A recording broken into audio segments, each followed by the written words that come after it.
Today we delve into the essence of adaptability, a trait not just desirable but essential in our fast-paced world. The ability to adapt is what enables us to navigate the unpredictable tides of life, particularly in our university years, which are a microcosm of the larger journey ahead. Imagine adaptability as a muscle. The more we exercise it, the stronger it becomes. Engaging with diverse cultures and perspectives on campus strengthens this muscle, equipping us with the flexibility to appreciate and assimilate varying viewpoints. It turns the unfamiliar into the familiar, fostering an environment where innovation thrives. Furthermore, adaptability enhances our resilience. It's not the strongest of species that survives, nor the most intelligent, but the one most responsive to change, as Darwin posited. As we learn to pivot rather than pause in the face of change, we build a foundation for not just surviving but thriving in our chosen fields post-graduation. Let's embrace adaptability, not as a challenge, but as the key to unlocking a world of possibilities.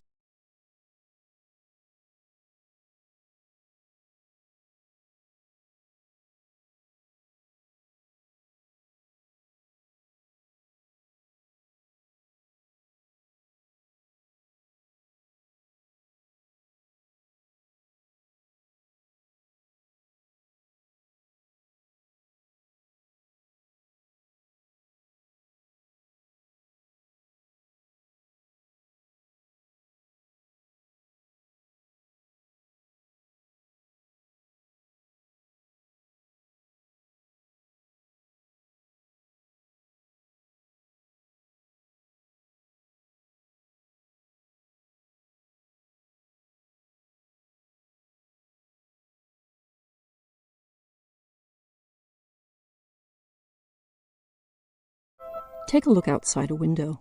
What is the season where you are? How do you know?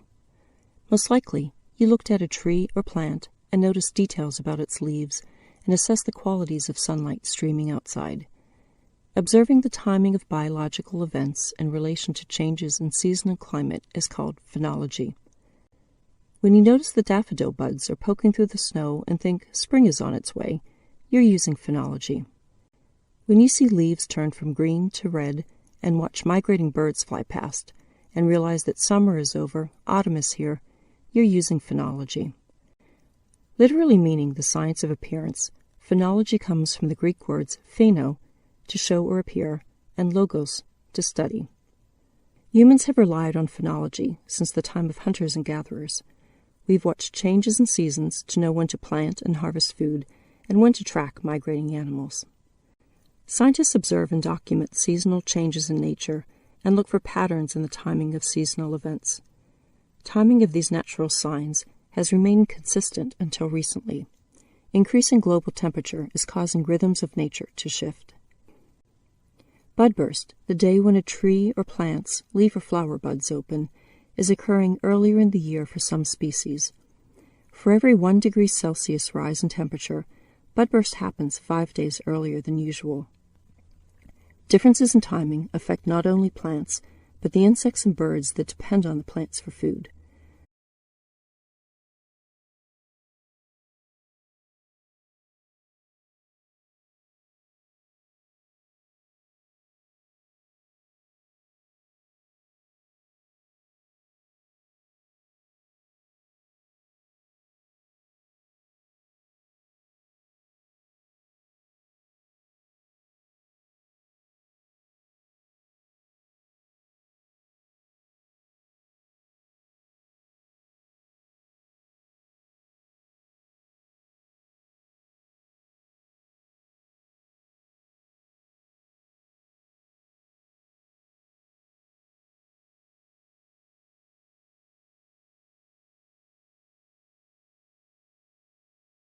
I'd like to illuminate a topic that resonates with each of us, yet often dwells in the shadows of our bustling lives: mental health awareness. In our pursuit of academic and professional excellence, we frequently sideline the very engine of our aspirations, our mental well-being. A study from the American Psychological Association revealed that 1 in 3 college students experience significant difficulty due to depression, and over 40% feel overwhelming anxiety. These aren't just numbers. They're a reflection of silent struggles that many among us endure. Moreover, the veil of stigma that shrouds mental health issues can lead to isolation. By fostering open conversations, we dismantle this stigma. We empower those grappling with mental challenges to seek support, be it through counseling, peer discussions, or mindfulness practices. After all, the strength of a community is gauged by how it uplifts its most vulnerable members. As we stand on the cusp of our futures, let us pledge to prioritize mental health with the same vigor we apply to our academic endeavors. For in nurturing our minds, we don't just better ourselves. We create a ripple effect that enriches our entire community.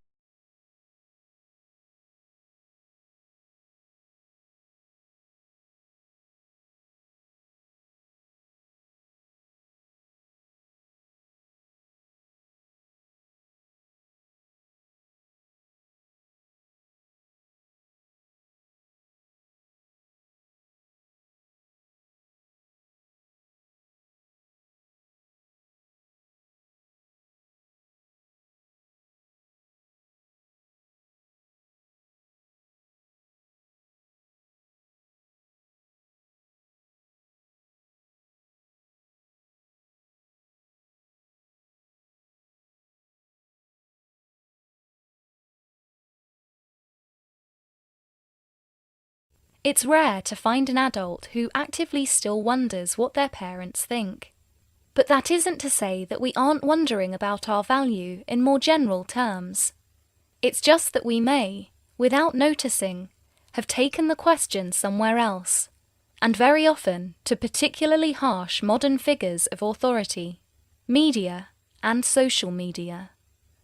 To this pitiless arena, the self-doubting person now directs all their fears of unworthiness and panic desire for reassurance. To a system set up to reward sadism and malice, they constantly raise their phones and implicitly ask, "Do I deserve to exist? Am I okay? Am I beautiful or respectful enough?"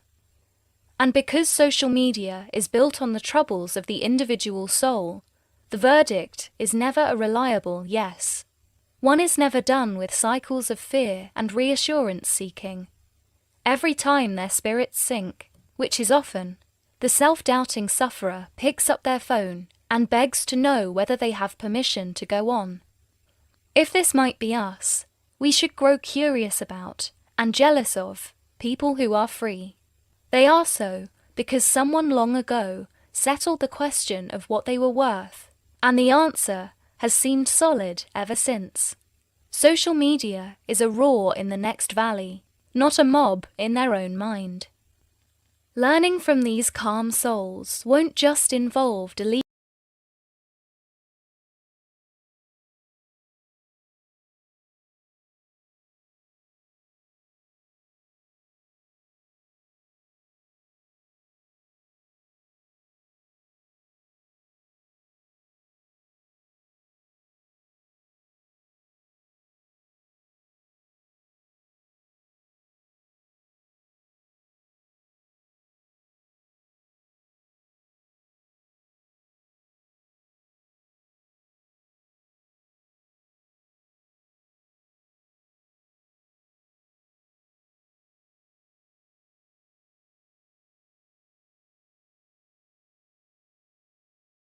Glaucon breaks all good things into 3 classes.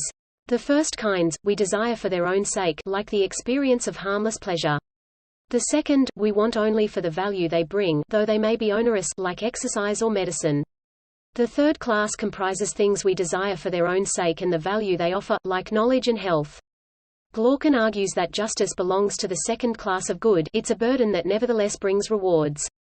The only reason anyone conducts themselves virtuously, he reasons, is due to external influences. So it's appearing, not actually being, virtuous that matters.